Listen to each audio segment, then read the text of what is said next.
Franco Morbidelli è ancora un pilota da MotoGP?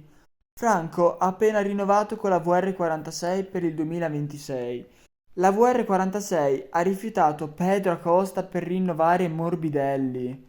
E Morbidelli in queste ultime gare sta andando davvero male.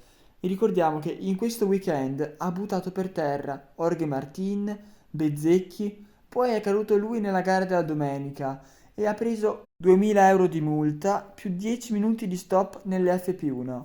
Secondo te Morbidelli è ancora quello del 2020 quando è stato vice campione del mondo? Merita ancora un posto in MotoGP? Commenta e dimmelo.